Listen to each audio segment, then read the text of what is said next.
CIO, sou responsável pela área de Portfolio Specialist aqui na XP Advisor. Hoje a gente tem bastante convidados aqui para participar do nosso webinar da família XPA Portfolio Private. Arthur Wickman, que é o nosso CIO, CIO da XP Private e aqui da XP Advisor. Rogério Freitas, co-head de gestão aqui da XPA também. E Marina Cansado, que é head de Sustainable Wealth na XP Private. A ideia é, com esse webinar, a gente seguir um modelo parecido com o que a gente vem fazendo ao longo dos últimos meses, passar um pouco de cenário, tanto a visão global, talvez esse mês se focar um pouco mais, né, em Brasil, dados os movimentos recentes, os acontecimentos recentes e eu acho que até um pouco o impacto nos mercados, o que a gente tem visto, passar as nossas alocações, então o que a gente tem feito, como que a gente tem traduzido tudo isso para os nossos portfólios, para os fundos da família XPA Portfolio Private, e no final a a gente convidou a porque o nosso fundo, né, XPA ESG, que faz parte da família, acabou de completar 6 meses, então a gente queria passar um pouquinho do processo, né, dos avanços que a gente vem tendo ao longo dos últimos meses e, obviamente, os resultados. A ideia aqui é a gente ter mais ou menos 1 hora, tá, de evento, a gente vai deixar uns 5, 10 minutinhos no final para responder algumas perguntas. Vou passar para o Arthur, para ele iniciar, depois a gente vai conduzindo. Espero que todos desfrutem aqui do nosso evento. Obrigada. Bom dia, gente. Obrigado, Vicky. Bom dia, Rogério, Marina, o Guilherme, que estão aqui comigo.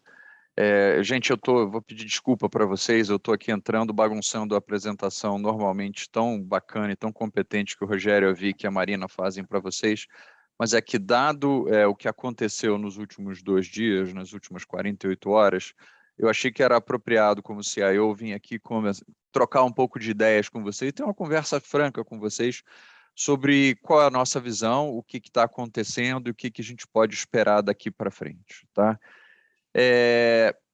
Primeiro ponto, que é um ponto super importante que fique muito claro, gente. Aqui a gente não vai estar expressando opinião política de nenhuma matiz. A gente não vai estar aqui expressando opinião política a favor ou contra ninguém. Isso aqui é uma análise puramente factual do que está acontecendo, do que a gente pode esperar, tá? Eu lembro que, poxa, quando eu comecei isso há 25 anos atrás, um dos meus primeiros chefes me falou isso. Ele falou, Arthur, não cabe a um gestor levar suas opiniões políticas para a gestão do portfólio. Quando você faz isso, você cria um viés, e quando você cria um viés, você minimiza a chance de você maximizar o retorno para o seu investidor, que é exatamente isso para o qual você é pago. Então, assim, não me cabe expressar opinião política aqui. Se vocês acharem que eu expressei alguma opinião política durante essa conversa, é porque eu me expressei mal. Tá? Então, assim, aqui a gente vai única e exclusivamente se ater aos fatos. Tá? E quais são esses fatos? Começando pelo mundo, mas assim, o mundo vai ser uma parte de 2 minutos, porque a gente tem que conversar muito mais sobre o que está acontecendo com o Brasil. Tá? O mundo continua caminhando numa velocidade, numa trajetória muito parecida com a qual a gente esperava, ou seja, até agora a gente foi muito pouco surpreendido pela trajetória de crescimento global. A trajetória de crescimento global continua seguindo aquilo que a gente esperava, ou seja, a gente passou ou está passando, dependendo da região, pelo pico de crescimento, né, o pico máximo de crescimento pelo efeito base. A partir de agora, a gente desacelera. Esse processo de desaceleração global, às vezes, é associado a um aumento de volatilidade dos ativos. Por quê? Porque quando o PIB norte-americano sai de crescer 6,5% para voltar a crescer 3%, as pessoas não sabem se ele vai sair do 6,5% e parar em 3%, ou se ele vai desacelerar um pouco mais. Então, normalmente tem um pouco de aumento de volatilidade, mas a gente continua acreditando num cenário global de crescimento bastante expressivo, um cenário global que é bastante favorável e com os bancos centrais sendo pacientes, não sendo mais tão pacientes quanto eles foram no passado, porque a gente já avançou muito na recuperação econômica, a gente já fechou os hiatos de produto em boa medida em alguns países desenvolvidos, mas ainda sendo bastante pacientes. Tá?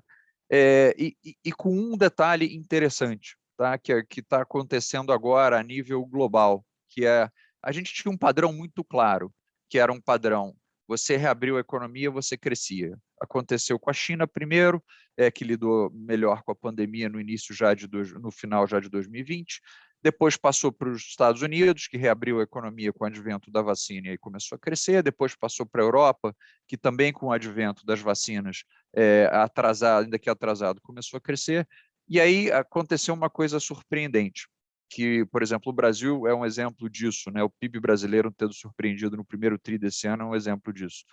Você começou a ter um padrão de não lidou com a pandemia, não debelou a pandemia e começou a crescer. Você fala assim, bom, isso aí é relativamente surpreendente, né? E aí você tem 3 hipóteses para lidar com isso, e eu só estou fazendo isso para a gente fechar o cenário global. Você tem 3 hipóteses para lidar com isso.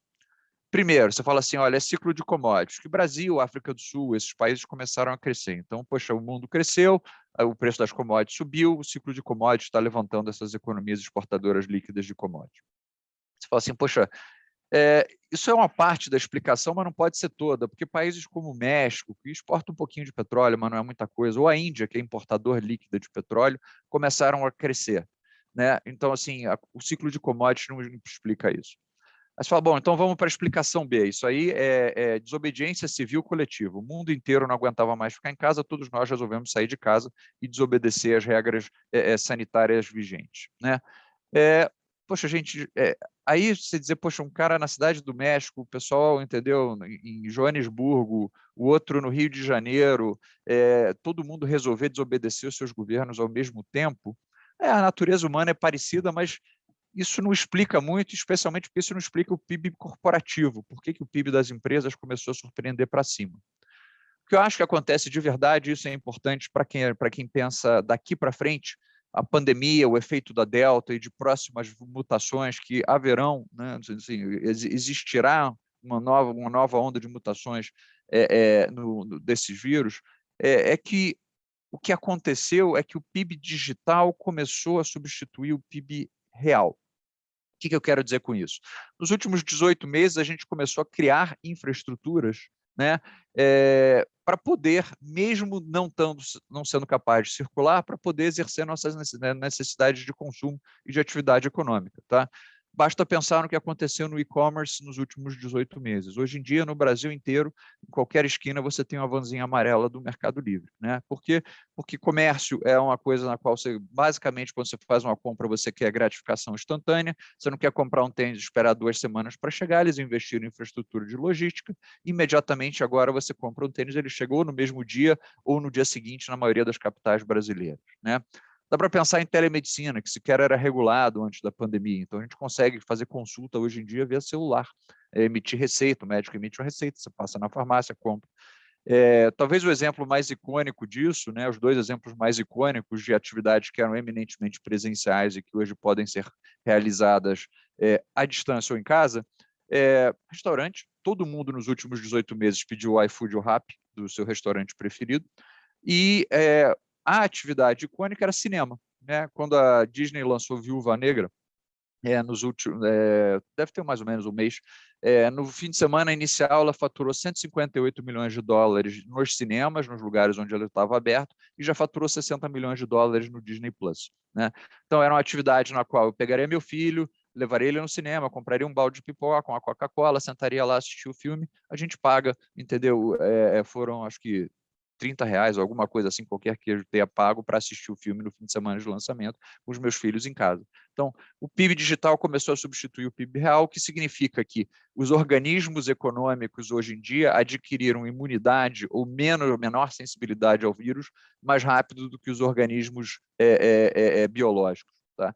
Que isso significa que, se tiver novas mutações, se a gente se confrontar com as novas mutações dos vírus, o impacto econômico de novas mutações vai ser decrescente ao longo do tempo. Essa parte é importante para a gente lembrar. Tá? Mas isso aí é o cenário global, isso aí não é o que está dominando os preços de ativos no Brasil. O que está dominando os preços de ativos no Brasil, e para quem acha que a confusão começou ontem, a confusão não começou ontem. Eu vou dividir com vocês um gráfico aqui de 1 segundo. Tá? O que o Brasil está passando é um choque clássico de custo de capital. Esse é um choque, eu estou roubando aqui um gráfico da apresentação da Vic. Tá? É um choque clássico de custo de capital, entendeu? De verdade. E esse choque de custo de capital ele não começou agora. Tá? quando é que a curva de juros no Brasil, ou seja, o que é um choque clássico de custo de capital? É quando os juros começam a ficar menos ancorados. Tá? Esse choque clássico de custo de capital, né, se você pegar os juros de 10 anos no Brasil, ele começou o ano em torno de 7,20 e ele já está acima de 10,5, ou seja, você já está com juros de médio e longo prazo no Brasil mais de 3% acima do que ele começou o ano, ou seja, um choque de custo de capital. O que levou a esse choque de custo de capital? Isso aconteceu tudo ontem, foi tudo função desse clash entre executivo e judiciário que nós estamos observando? Não, não foi isso não, gente. Isso aí já predata as manifestações de ontem e todas as manifestações dos membros estabelecidos e líderes estabelecidos dos poderes, isso já predata isso. A gente já vem há algum tempo, né, tendo um debate sobre a natureza do desenvolvimento fiscal futuro no Brasil, ou seja, o teto aguenta ou não aguenta, o sistema político como um todo, tá? Assim, isso vem de iniciativas de todos os lugares, entendeu? A gente está tendo balões de ensaio de dizer, olha, poxa, vamos fazer aqui, vamos acertar o teto assim e vamos fazer um puxadinho aqui todo dia a partir de junho, né? A partir de junho, que foi quando esse movimento se exacerbou, a partir de junho a gente abriu o jornal e todo dia tinha alguma ideia, entendeu? Seja ela de algum membro do executivo, do legislativo, ou até mesmo do judiciário, entendeu? Para dizer, olha, não, veja bem, tem que gastar um pouco mais aqui, tem que fazer um pouco mais acolá, etc. Olha, o teto, vamos... Então, assim, a estabilidade fiscal começou a ser, eu não diria questionada é um termo forte demais, mas a gente começou a dar ideias, entendeu? Sobre o que fazer com o dinheiro, sobre como gastar e sobre como organizar os gastos públicos a partir especialmente do ano que vem. Tá? E essas ideias todas vêm de encontro àquele que é uma necessidade básica da economia brasileira, que é a de ter uma relação dívida-PIB sob controle, que é a de ter os gastos governamentais sob controle. Tá? Então, assim, isso já começou antes das manifestações de 7 de setembro, antes dos discursos, tanto do presidente da República, quanto do presidente do Congresso, quanto do presidente do Supremo, isso já predata, isso já vem antes de todos os eventos das últimas 48 horas. Né? E o que o mercado desconfia? Né? Porque no mundo inteiro nós estamos tendo mais ou menos o mesmo padrão, que é um padrão de inflação alta via choque de oferta, está faltando semicondutor, está faltando vergalhão, está faltando cimento, né? E os bancos centrais no mundo inteiro, o Banco Central norte-americano nos diz isso muito claramente, o Banco Central europeu nos diz isso muito claramente, o Bank of Japan nos diz isso muito claramente, fala, olha, não se preocupa que a inflação é a corcova, ela é choque de oferta, política monetária não tem que responder a choque de oferta, então ela passa. Né? Por que o Banco Central brasileiro não pode ter a mesma atitude se há um choque de oferta, se uma parte importante dessa inflação que a gente está vivendo advém de um choque de oferta? Por que a gente não pode ter a mesma atitude que o Banco Central norte-americano e a gente começou um processo de alta de juros mais agressivo? Né? Porque a gente tem essa discussão sobre o fiscal, essa discussão sobre a estabilidade fiscal futura, que seja bem claro, gente, os resultados fiscais presentes são melhores do que o esperado, a arrecadação está surpreendendo para cima, porque o PIB está surpreendendo para cima, e os déficits estão sendo menores do que o esperado. Então, assim, o que o mercado tem é medo de um eventual descontrole fiscal futuro. Tá? E toda vez que você tem um medo de descontrole fiscal futuro, você começa a achar que isso é um risco, e onde existe um risco, tem que existir prêmio de risco. É isso que está acontecendo. O mercado, a partir de julho, quando começaram a ter manchetes de jornais de ideias mais exóticas sobre, entendeu? Sobre gastos do governo, sobre como gastar, aí a gente começou a ter o mercado ficando mais preocupado. Para quem lembra, teve aquele último dia de julho, que foi o dia do meteoro, no dia no qual o Supremo determinou que a gente incorporasse uma quantidade gigante de precatórios ao orçamento, né? E claramente a gente olhava para aquilo e falava, olha, aquele montante de precatórios não cabe dentro do orçamento, então como é que a gente vai fazer? A gente vai ter que espremer o restante de orçamento que já tem, que sobra, que já é bem espremido, ou a gente vai ter que fazer, entendeu, algum tipo de mágica fiscal aqui para tentar fazer isso tudo caber no orçamento e não furar o teto de gastos. Então, assim, foi o dia que o ex-ministro Paulo Guedes se refere como o dia do meteoro, né? A gente estava encaminhando para uma solução via CNJ, no qual a gente ia parcelar os precatórios, etc., e aí entra, entendeu, em cena o conflito entre os poderes, especialmente o executivo e o judiciário, e aí o mercado interpreta isso como dizendo o seguinte: poxa, se o executivo está brigando com o judiciário, a boa vontade do judiciário em ajudar a fornecer uma solução que não fure o teto de gastos diminui ao longo do tempo. Tá? É exatamente isso que a gente está vivendo nesse exato momento.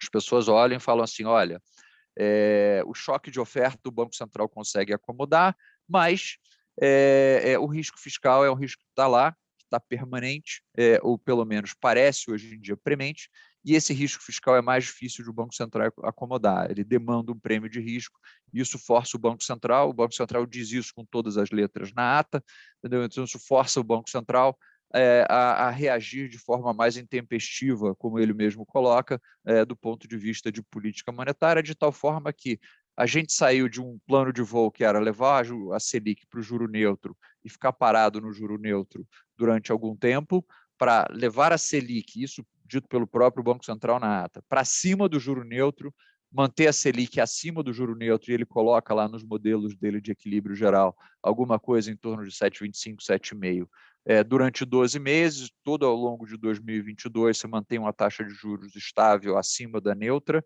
e depois você consegue cair. Dessa forma, você consegue estabilizar as expectativas de inflação. Então, é exatamente isso que a gente está vivendo. A gente está vivendo um choque clássico de custo de capital, os juros vão subir de forma mais rápida do que a gente imaginava, e os juros subindo de forma mais rápida têm efeitos colaterais negativos sobre uma série de coisas, inclusive sobre o crescimento do ano que vem, etc.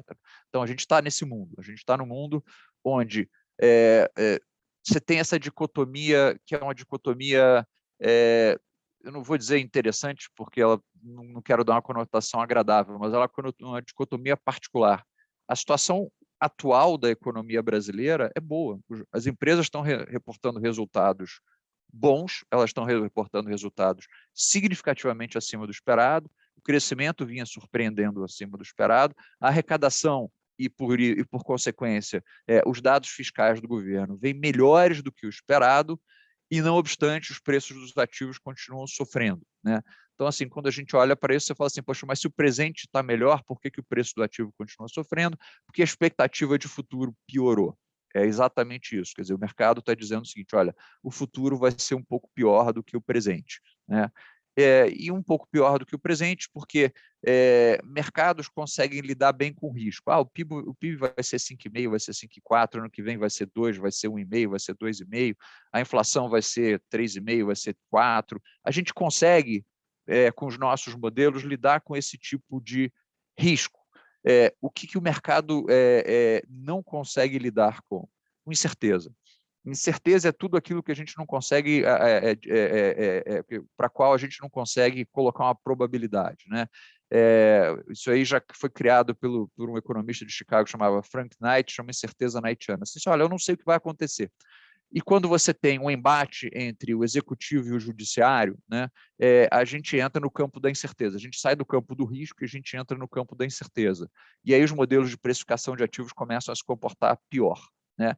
Então, é exatamente isso que a gente está sofrendo agora. Os modelos de precificação de ativos estão refletindo essa incerteza, não é só risco, é incerteza, e com isso a gente demanda cada vez mais prêmio de risco. Tá? É mais ou menos isso que a gente está vivendo, gente. O que esperar daqui para frente? Assim, um conflito deflagrado entre os poderes, tanto o executivo, quanto o legislativo, quanto o judiciário, faz sentido a essa altura do campeonato? Ele não faz o menor sentido. Tá? Ele não faz o menor sentido, ele não faz bem para o Brasil, ele é detrimental para o PIB, ele é detrimental para a atividade econômica, para a recuperação, entendeu? Ele é detrimental para a saúde das pessoas em última instância. Né? Então, o que a gente vai ter é um incentivo grande para que a gente dê uma certa acalmada. Né? Assim, a gente está, espera-se que a gente esteja passando pelo momento mais tenso, pelo momento mais caloroso, vindo das manifestações, etc.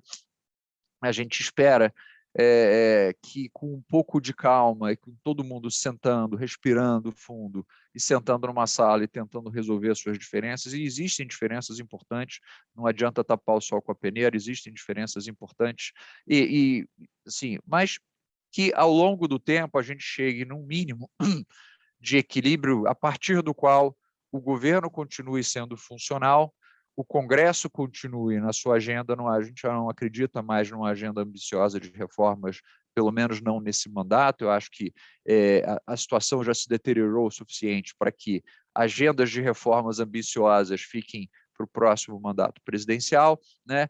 E que o judiciário, entendeu, se limite à sua atuação de judiciário, né? Que o judiciário não seja um órgão legislador que queira interferir, que é uma das discussões importantes, na atuação de outros órgãos. Se a gente juntar, entendeu, um pouco de calma, todo mundo disser, olha, não é no interesse de ninguém que a gente caminhe nessa direção. Eu acho que a essa altura do campeonato a gente tem uma situação na qual isso pode acontecer ao longo do segundo semestre, tá? Ao longo daqui para frente até o final do ano. Tá? Eu tenho certeza disso? Não. A situação é incerta o suficiente e os agentes envolvidos são voláteis o suficiente de forma a dizer que existe uma incerteza muito grande em relação a isso. Não vou mentir para vocês, não adianta tapar o sol com a peneira. Existe uma incerteza muito grande em relação a se isso vai acontecer. Existe a probabilidade da gente ir num conflito deflagrado entre os poderes da República? Existe essa possibilidade. Não vou mentir, não. Essa possibilidade existe. Talvez a única boa notícia de toda essa confusão toda é que quando você olha para portfólios, né, ironicamente, o retorno dos portfólios, o retorno esperado dos portfólios subiu. Assim, essa é a verdade. Quando a gente vai conversar com os nossos clientes, fala assim, olha, lembra aquele teu portfólio que tinha um retorno esperado de X? Agora o retorno esperado do teu portfólio é de X mais 200 basis points, mais 2%, mais 3%. Por quê? Porque a gente tinha um juro real. Vamos falar aqui não é lá do iniciozinho do processo, mas quando a gente tinha um juro real que era de 3, 3,5%, hoje a gente tem o juro real no título público do governo, numa NTN-B relativamente curta aí, de inflação mais 4,5%, né? Então, assim, a base a partir do qual os ativos que você compra para colocar no teu portfólio rendem mais. Antigamente você estava comprando o Bovespa 130, hoje você está comprando o Bovespa 113.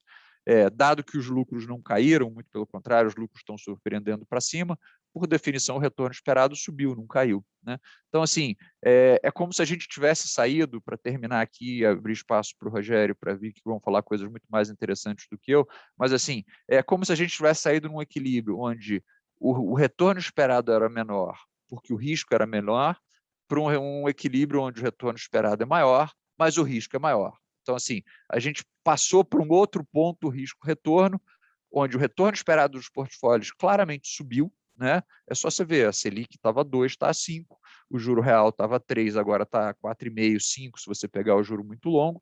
Então, assim, o investimento em títulos públicos federais, só isso aí já vai te dar 2% a mais de retorno. O Bovespa estava 130 mil, agora está 113, com lucros surpreendendo para cima.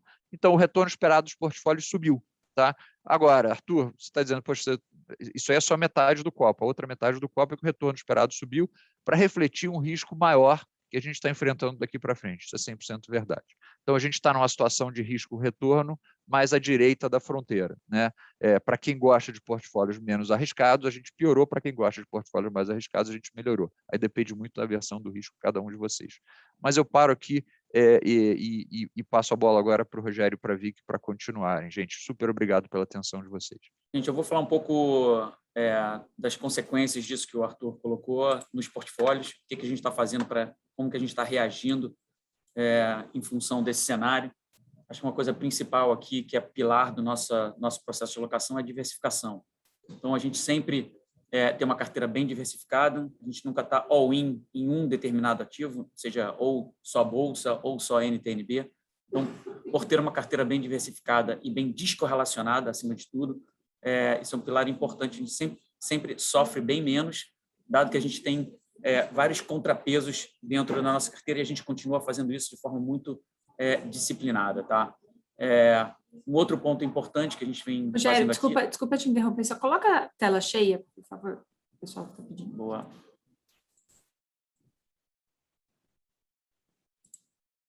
Isso, obrigada. Foi.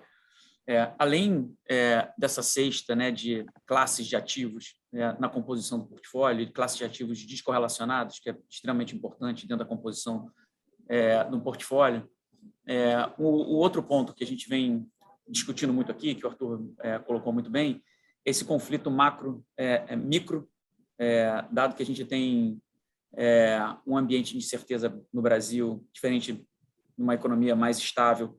Você tem um macro muito mais estável, muito mais previsível, e o micro acaba prevalecendo, o resultado das empresas, o management, enfim, a parte mais o risco específico de cada empresa acaba prevalecendo a longo prazo. Por isso que é independente o que o Fed vai fazer. A gente escuta muito, né, grandes gestores dizendo que pouco importa o que o Fed vai fazer, ou quem vai ser o presidente, se vai ser democrata, republicano, isso pouco importa para o resultado das empresas. Para o Brasil é diferente, né? O macro pesa muito. Por isso que de 2 em 2 anos a gente tem crises aqui, o macro é muito importante, acaba, em alguns momentos, prevalecendo em cima dos resultados das empresas numa janela mais curta. Numa janela mais longa, o micro acaba prevalecendo. O fato é que, como colocou muito bem o Arthur, o micro aqui está ficando cada vez mais interessante, está cada vez mais barato, principalmente se a gente comparar com níveis históricos. Então, a Bolsa brasileira, olhando alguns múltiplos e olhando prêmio de risco de ações, prêmio de risco de bolsa, está ficando bastante atrativo. Mas por que isso está acontecendo? Por causa desse choque de custo de capital que o Arthur bem colocou, causado, obviamente, aqui vou chover no molhado, né, esse mix de políticas erradas, né, política monetária, política fiscal, acelerando, por isso que assim, tem essa imagem aqui do freio e do acelerador. Você tem a política fiscal acelerando demais e a política monetária freando. Isso é um pouco do que foi o Brasil das últimas décadas, né?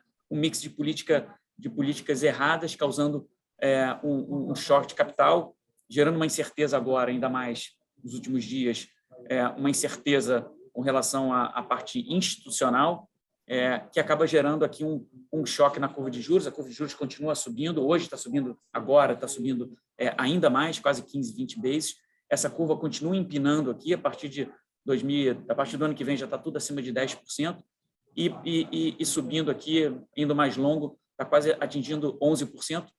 Esse choque de capital aqui, obviamente, olhando para o futuro, geram crescimentos menores e, consequentemente, lucros menores das empresas.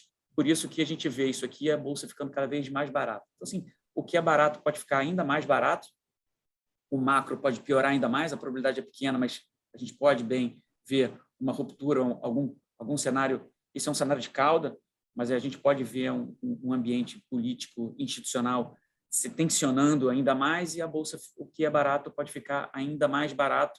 A gente não sabe muito bem, a gente está tomando decisões aqui sobre um ambiente de extrema incerteza.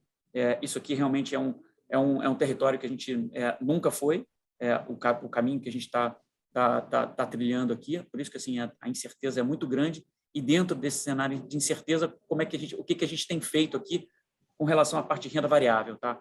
A gente está um pouco, como a gente não sabe muito bem, a probabilidade maior no nosso cenário base é que esse ambiente se distensione, tá? Ao longo desse segundo semestre, a gente vá para um cenário mais normal do que um cenário de ruptura. O cenário de ruptura, de novo, é um cenário de cauda, uma probabilidade pequena, mas um cenário de cauda, a probabilidade pequena, mas que pode acontecer uma grande variação nos preços dos ativos. Como a gente não sabe, o que a gente faz aqui é tomar decisão, mais gestão de risco do que análise de cenário. A gente reduziu um pouco a parte de bolsa, tá?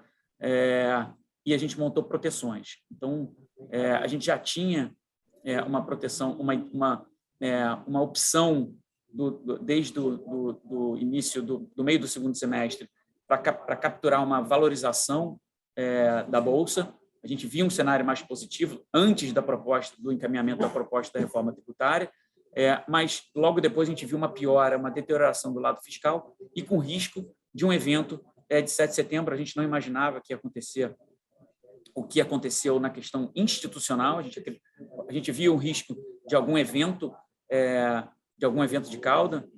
Por isso que a gente montou várias proteções aqui, algumas proteções abaixo de 110 mil pontos, e abaixo de 105 mil pontos a gente está protegido, metade da posição de bolsa a gente protegeu aqui, e a gente continua com essa proteção, porque parece que o ambiente, pelo menos no curto prazo, ainda vai continuar bastante tenso, bastante incerto. Então, na dúvida, o que a gente faz? A gente recolhe um pouco o time de campo e monta proteção. Tá? Por que a gente não diminui ainda mais? Porque a gente ainda acha que o nosso cenário base é de distensionamento desse ambiente de incerteza institucional, de incerteza política. Né? Eu acho que os pilares aqui do nosso sistema democrático ainda é bastante robusto e o organismo acaba defendendo de rupturas. Acho que o processo normal é de, em algum momento, a gente vê algum distensionamento disso aqui e a gente vê um cenário de descompressão nos preços dos ativos. Mas, como a gente não sabe, na dúvida, a gente diminui um pouco, tira um pouco o time de campo e monta a proteção e a gente está bem protegido. Tá? Então, esse segundo ponto aqui. O terceiro ponto que a gente está fazendo aqui como consequência, dentro desse ambiente de incerteza Brasil nos portfólios, a gente já vem reduzindo a parte de gestores macro no portfólio, na alocação de multimercados. Tá? Dentro de multimercado, eu falei de renda variável, falei do portfólio, depois eu falei de renda variável, e agora estou falando dentro da classe de multimercado, o que a gente está fazendo. Dentro da classe de multimercado, a gente continua reduzindo a parte de gestores macro. Né? Os gestores macro são muito dependentes do prêmio de risco Brasil, eles capturam muito bem a questão de movimentos mais claros, de tendência de prêmio de risco Brasil. Geralmente, quando o prêmio de risco Brasil está caindo e a gente vê um grande movimento de bolsa, ou de juros, ou de moeda, os fundos multimercado macro, eles capturam muito bem. No ambiente de grande incerteza, eles acabam ficando um pouco para trás, e é um ambiente que a gente achava que ia acontecer a partir do ano que vem, só que a gente antecipou, dado que o ambiente de risco eleitoral foi antecipado, e a gente está vendo as consequências disso nos preços dos ativos. O que a gente está fazendo aqui? A gente reduziu ainda mais. Desde 2016, a gente vem reduzindo isso aqui. Esse portfólio, essa gestão da classe de multimercado é uma gestão bastante ativa. A nossa gestão de multimercado é totalmente diferente da gestão de multimercados do que o mercado como um todo faz. A gente reduziu um pouco mais multimercado e a gente está inserindo aqui agora, está adicionando nessa cesta aqui hedge funds globais. Tá? E hedge funds globais significa que a nossa cesta de multimercado está ficando cada vez mais descorrelacionada da história de Brasil. Então, os portfólios aqui estão mais independentes do prêmio de risco Brasil. Então, a nossa fonte de retorno dos portfólios estão vindo cada vez mais fora de Brasil, onde a gente não depende mais de Brasil para ter retornos nos portfólios. A gente está adicionando, então, hedge funds globais.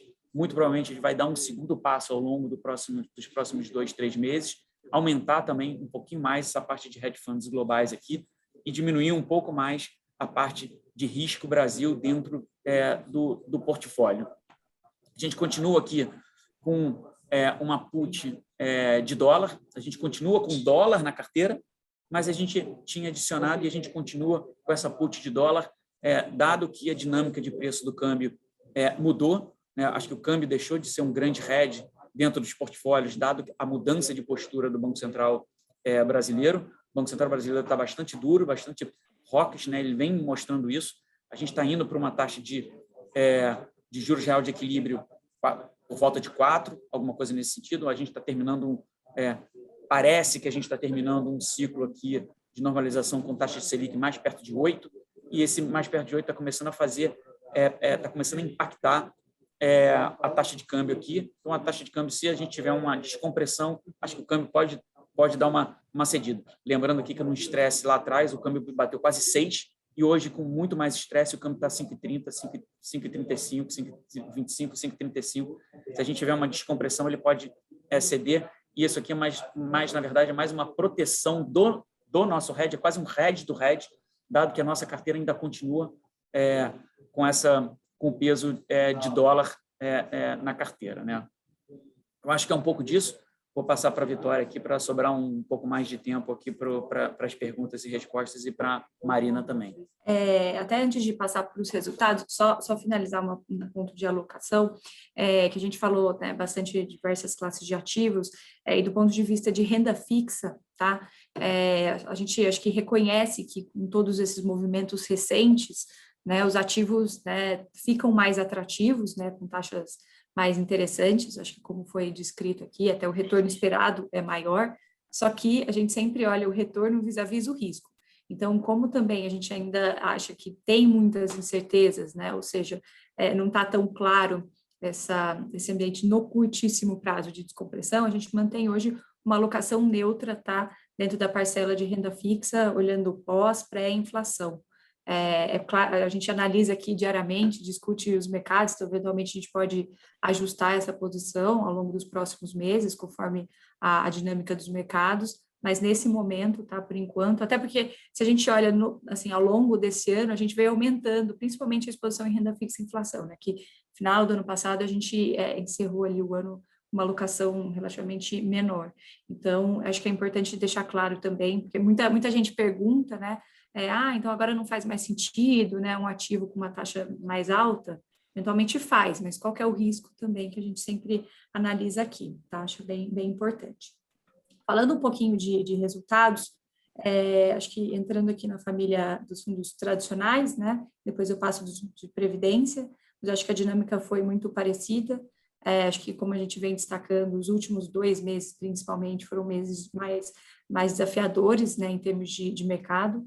Acho que a gente manteve aqui os nossos processos, a nossa diversificação, nosso controle de risco, adicionando aqui algumas defesas, algumas proteções, mas de qualquer forma, né, acho que quando a gente olha os mercados em específico, a gente teve uma grande realização, não só em renda variável, mas em renda fixa também. Então, os 2 últimos meses foram meses mais desafiadores. Quando a gente olha a performance de agosto, de maneira geral, acho que a gente conseguiu defender bem, né, dessa queda expressiva que a gente teve. Portfólio 1 aqui é um portfólio perfil 1, né, mais concentrado em renda fixa, então teve uma performance levemente positiva, aqui de quase 0,41, perfil 2, 0,32, perfil 3, 0,05 e o perfil 4 levemente negativo, onde aqui a gente tem uma participação maior, né, em classes de ativo com maior prêmio de risco. Mas o que eu queria destacar, eu acho que independente desses 2 últimos meses mais desafiadores, quando a gente olha, desculpa, acabei não falando, né, depois a gente vai dedicar um tempo mais específico, mas o XPA-ESG ficou, né, no 0 a 0 aqui no mês de agosto, mas o que eu ia destacar também vale para o fundo XPA-ESG e todos os fundos da família e os de previdência. É a performance no ano, né, no momento que a gente vê os mercados, bolsa, né, começou o ano 125, foi para 100, caiu para 110, voltou para 130, agora está 113, a própria renda fixa, né, a gente viu ali as curvas de juros abrindo de forma bem expressiva, a dinâmica de diversas outras classes de ativos que a gente trabalha também bem desafiadoras. Então, na hora que a gente olha os resultados acumulados aqui, vai de aproximadamente 2% em quase de todos os portfólios, é um resultado muito satisfatório, pensando em toda essa turbulência. Eu lembro que eu acho que no mês passado, algum cliente e assessor aqui que estava com a gente na live relembrou uma frase do Rogério do início do ano, falando de que a gente deixava claro, olha, gente, a gente vem, né, de uma recuperação muito forte ali no final do ano passado, né, com todas as políticas que foram implementadas pelos governos, bancos centrais, liquidez, e isso, né, no ambiente de repressão financeira teve um impacto relevante no mercado, mas olhando para 2021, não só 2022, mas 2021 seria um ano desafiador. Eu acho que a gente tem visto um pouco dessa dinâmica, sentido na pele, né, mas eu acho que os processos aqui são bem estabelecidos, esse controle de risco, esse nosso controle diário, tá? Então, acho que a performance aqui está bem satisfatória, dado os movimentos recentes de mercado. Aqui, rapidamente, acho que a gente não fez grandes alterações, tá? Vou passar o portfólio 3, na composição dos fundos, aqui, obviamente, tem a resposta. Depois a gente compartilha esse material, já vi que tem gente perguntando. A grande mudança aqui, além dos ajustes táticos, né, que são feitos dentro do XPA tático, que o Rogério mencionou, agora na parcela de multimercados, a gente tem equilibrado mais as nossas estratégias e adicionado alguns hedge funds, né? Então, fundos como Sistemática, Nordea, BlackRock, tá? Para compor aqui a nossa parcela. Importante destacar que esses fundos, tá? Como eles vão entrar em multimercado, são hedge funds globais, só que eles não têm exposição cambial, tá? Eles entram aqui para a gente diversificar e, eventualmente, eu vi até uma pergunta aqui de como fazer essa redução. Aqui é mais uma diluição que a gente está fazendo das outras estratégias, adicionando essas novas, tá? E a parte de renda variável global sem grandes alterações. Como eu falei, os fundos de prévio tiveram dinâmicas similares aqui, de 0,31 a menos 0,60, mas, assim, de maneira geral, seguraram bem o movimento, e o resultado no ano também, o acumulado próximo ali de 2% para quase todos os fundos. Eu vou passar aqui alguns slides, vou passar a palavra, vou manter aqui os slides, mas passar a palavra para a Marina, para contar um pouquinho agora da dinâmica da nossa jornada ESG dentro da XPA, que a gente vem desenvolvendo já há mais de um ano, né, com a chegada dela aqui no Private, e todo um trabalho que a gente vem fazendo em conjunto, e aí um modelo que a gente vem estabelecendo, né, para a gestora aqui, para a XPA, e como que a gente construiu o nosso fundo, XPA ESG, e aí depois eu vou dar um pouquinho mais de detalhes sobre a estratégia. Perfeito, obrigada, Vicky. Bom, pessoal, queria começar, né, contando um pouquinho para vocês por que a gente está falando de ESG, né? Acho que é a primeira vez que a gente traz esse tema aqui na reunião mensal com vocês. E acho que deixar bastante claro, né, que a gente não está falando desse tema porque é moda, né, e porque de repente todo mundo, né, está falando no jornal e querendo se posicionar, e nem porque, né, a gente apenas quer contribuir aí para um futuro positivo, mas sim porque nós, né, enquanto gestores, entendemos que a gente precisa ter a informação mais completa, ainda mais numa dinâmica, né, de mundo cada vez mais interdependente e complexa. E os fatores ESG, né, então ambientais, sociais e de governança, eles são novos conjuntos de informação, né, novos dados que nos permitem ter uma visão cada vez mais sistêmica, né, do comportamento, principalmente, né, das empresas e depois dos gestores, né, como gestores nos quais a gente vai alocar, estão olhando para essas empresas. Então, na nossa visão, né, esses fatores nos permitem, né, ter um gerenciamento de risco, né, cada vez mais assertivo, porque ele é mais completo, sistêmico, holístico, e também a gente consegue, com essas lentes, olhar para novos temas, novas indústrias, novos setores que vão gerar valor aí para os próximos anos. Lembrando sempre, né, eu gosto de brincar que a gente tem 2 pilares, né, para esses próximos anos. O Arthur fala muito da tecnologia, e eu acrescento um outro pilar, que é essa busca de modelos mais sustentáveis, muito colocados pela necessidade, né, da gente reduzir em 50%, né, as emissões de gases de efeito estufa até 2030. Isso significa que as empresas vão ter que repensar de forma bastante robusta, né, estruturada, os seus modelos de negócio, né, para caminhar para modelos de baixa intensidade de carbono, né, e no futuro, aí, carbono negativos. Fora, né, toda uma dinâmica de mudança de comportamento social, no qual a sociedade passa a esperar, né, das empresas novos comportamentos, muito aí vindo também dos consumidores, millennials, geração Z, que tem aí um olhar diferente para uma série de questões. Então, o ESG, na nossa visão, é fundamental, é muito importante como uma evolução aí do processo de investimento. E para isso a gente começou nessa jornada, né, não só de estudar, porque como o Arthur bem diz, né, é um tema relativamente novo no mundo, a gente está falando aí de um tema dos últimos 20 anos, né, no Brasil ainda mais recente, então ainda, né, tem muitas dúvidas, muito espaço para um maior amadurecimento, mas a gente começou essa jornada aqui de estudar e de entender como trazer, né, adicionar essas novas lentes no nosso processo aqui de gestão. Também nos tornamos, né, signatários do PRI, o Principles for Responsible Investments, que é a organização no mundo que congrega gestoras de ativos, fundos de pensão, comprometidos, né, em trazer essas lentes para o seu processo de gestão. E aí a gente, né, começou a dar nossos primeiros passos. Então a gente achou muito importante, né, antes da gente começar a trazer isso para a nossa gestão, a gente ter uma visão de panorama, né, de como as gestoras brasileiras estão se situando, né, nesse tema, inclusive porque a gente, no papel de selecionar, né, gestores e fundos, precisava ter essa visão para, inclusive, ver se era possível, né, trazer esse tipo de olhar para os nossos portfólios, e depois a gente acabou concebendo, né, um portfólio, né, nos moldes aí, com alocação estratégica, com toda a parte tática, similar aos outros portfólios da família Private, mas com esse viés, com esse olhar, né, ESG integrado, e isso resultou aí no fundo XPA ESG, que a gente vai começar a trazer aqui com recorrência mensal para vocês. Então, só para vocês entenderem, né, o que a gente está avaliando aqui nas gestoras brasileiras para entender, né, como elas estão aí endereçando e se posicionando nessa agenda ESG. A gente sempre olha para 2 pilares, tá? Um primeiro é como esse tema está sendo incorporado, né, no processo de investimento dessa gestora. Então, quais foram as motivações para começar? Foi convicção? Foi um fato, né, relevante, como, por exemplo, o caso da Vale, né, em Brumadinho, que foi o gatilho para uma série de gestoras perceberem que não dava mais para ignorar esses aspectos, né? Então, quais foram as motivações para as gestoras brasileiras, né, começarem essa jornada? O quanto que esse olhar ESG já está sistematizado, consolidado, né, em políticas de investimento, em metodologias, né, tanto para olhar para ativos diretos quanto para a seleção de fundos. Então, a gente tem aí uma série de itens, né, que a gente vai olhar nas gestoras brasileiras como um todo. E do outro lado, né, um outro pilar, que é como o ESG permeia a cultura da gestora, né? Então, não adianta só a gestora trazer a preocupação social, ambiental para os seus investimentos, né, mas não ter isso dentro de casa.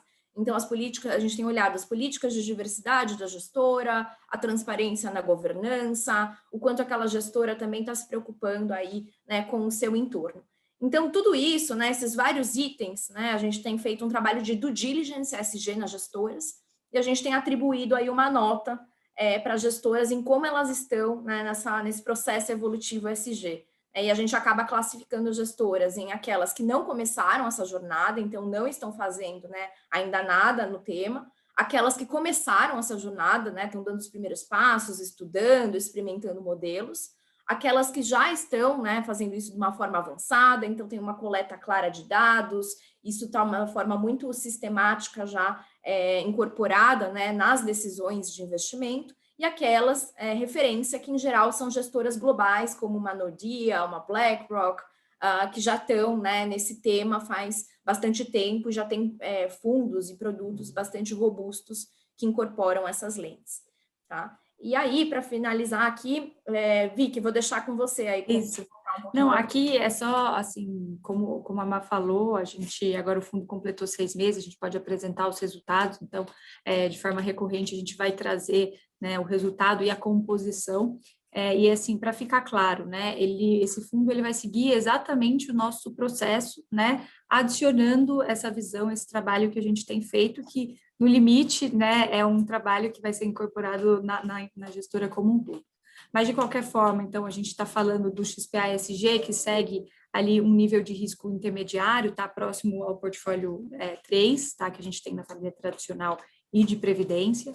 Então, a gente tem alocação em todas as classes de ativos que a gente trabalha nos demais portfólios, a parte de renda fixa, os ajustes táticos, tá, que a gente faz tanto em renda fixa quanto nas outras classes de ativos. Então, por exemplo, as mesmas estruturas de opções que a gente implementou, que o Rogério apresentou aqui, a gente também implementou aqui no XPA-ESG, porque ele tem alocação em gestores de renda variável, ele tem esse trabalho que a gente tem feito em multimercados. Talvez a gente já tenha até iniciado esse processo que a gente está fazendo nos fundos agora tradicionais, com o fundo XPA-ESG de forma antecipada, né? Porque, querendo ou não, as gestoras lá fora, que a gente já trabalha, que a gente fez todo esse due diligence, já seguiam essa metodologia, então já compõe hoje a parcela aqui dos nossos fundos multimercados e os fundos globais de renda variável global aqui trazendo bastante diversificação regional e setorial para os portfólios, tá? E aí aqui a gente traz um pouco desse acompanhamento de quanto que a gente tem de ativos neutros, as gestoras iniciantes, avançadas e como referência. E a gente vai trazendo isso, atualizando a todos vocês. Acho que a gente agora pode passar para a parte das perguntas. Vamos entrar aqui logo. Então, deixa eu pegar a primeira pergunta, dar o pontapé inicial aqui do Q&A. Tem uma pergunta falando sobre o fato da gente alocar, nesse momento, em gestores, em hedge funds globais, no momento que os ativos globais estão muito caros, a Bolsa Americana está muito esticada, se faz sentido, se a gente não está atrasado nessa alocação. O fato é que esses gestores que a gente está alocando, o perfil da estratégia não é long only, não é fundo de equity. Esses 3 fundos citados aqui, tanto o Nordea, quanto o BlackRock Event Driven, quanto o Sistemática, são fundos descorrelacionados. Então, a gente está indo para uma indústria que mais cresce no mundo, na verdade, hoje já é a maior no mundo, que são fundos quantitativos, né? São fundos descorrelacionados. Então, para eles, no limite, pouco importa quanto que está, se o S&P está caro, se o S&P está barato, se o dólar está caro, se o dólar americano está barato, o euro ou qualquer commodity que seja. Então, eles são fundos que são mais fundos quantitativos do que fundos fundamentalistas ou os tradicionais, antigos macro hedge funds globais que quase não existem mais.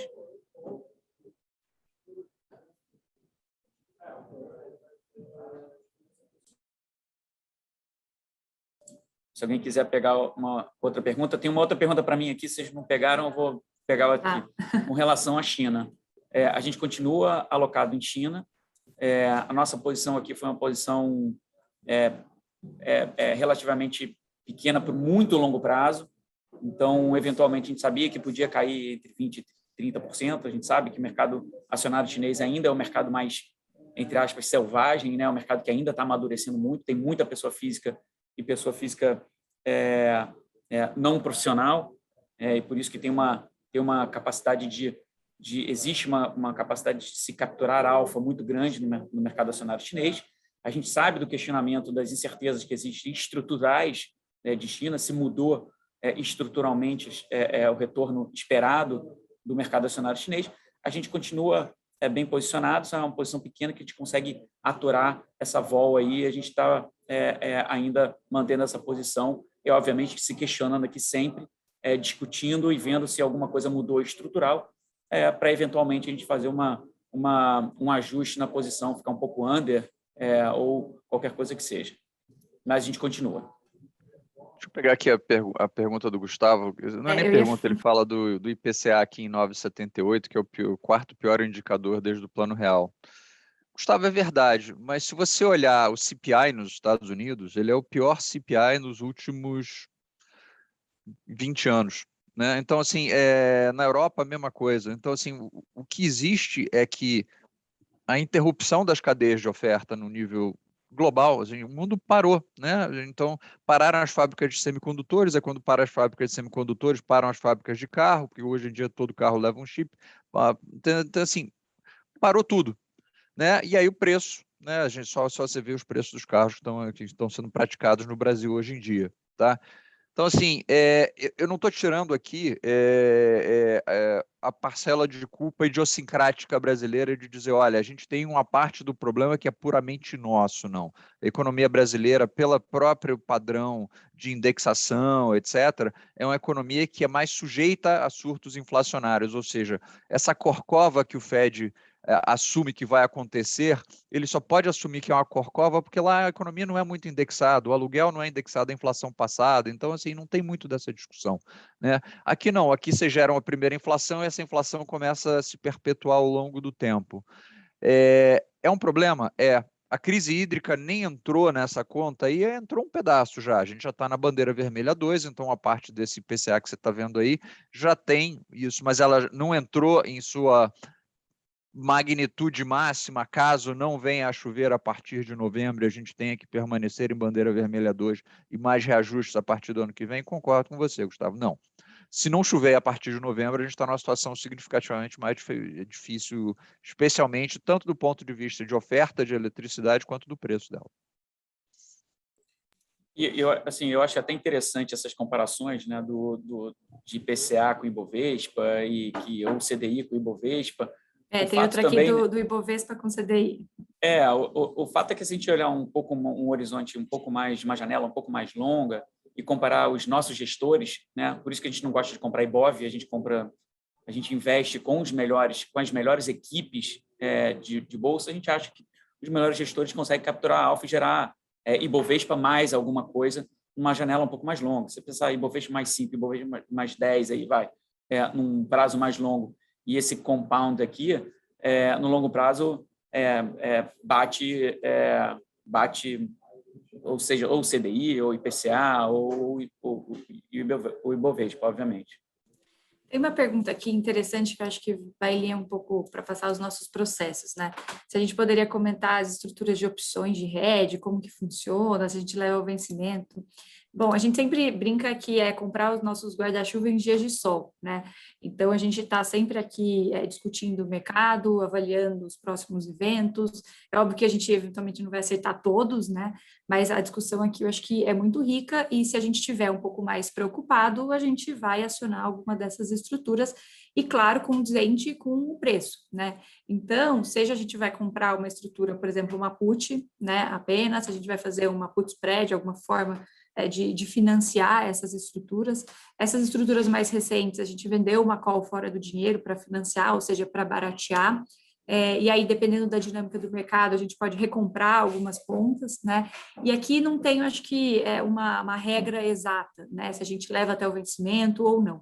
É muito a dinâmica, poxa, agora já foi muito a favor, será que vale a pena colocar no bolso ou não? Então, é uma gestão tática mesmo, tá? E a ideia claro, que não é ficar gastando rio de prêmios aqui com essas estruturas, mas sempre que a gente achar necessário, seja, por exemplo, teve uma pergunta aqui também, falando um pouco de cenário caudal. Se a gente estiver achando que essa probabilidade está aumentando, eventualmente a gente não vai comprar num dia de sol, a gente vai comprar num dia um pouco mais nublado, mas se a gente acha necessário, a gente vai estudar as alternativas para implementar isso, visando uma proteção, né, do patrimônio como um todo. Então, acho que é importante passar para vocês um pouco dessa dinâmica. Então, novamente, já teve algumas que a gente carregou até o vencimento, outras que a gente exerceu ali ao longo do caminho, diversas formas, tá? Duas perguntas aqui que eu vi. Se a gente tem fundos de private equity nos fundos da família XPA Portfólio Private, não, né? São fundos que são líquidos ali, prazo entre D17 e D30, então não tem como a gente alocar em produtos, né, bem mais líquidos, então isso acaba restringindo um pouco dentro das famílias. Algo diferente que a gente já faz um pouco nos fundos exclusivos, né, dependendo ali do regulamento, e algumas famílias que permitem a alocação nesse tipo de investimento. E uma outra pergunta também, o Rogério falou aqui um pouco dos fundos, né, dos multimercados, os hedge funds globais que a gente tem adicionado, como a gente mostrou ali na apresentação, a alocação inicial representa 5% dentro de multimercados, tá?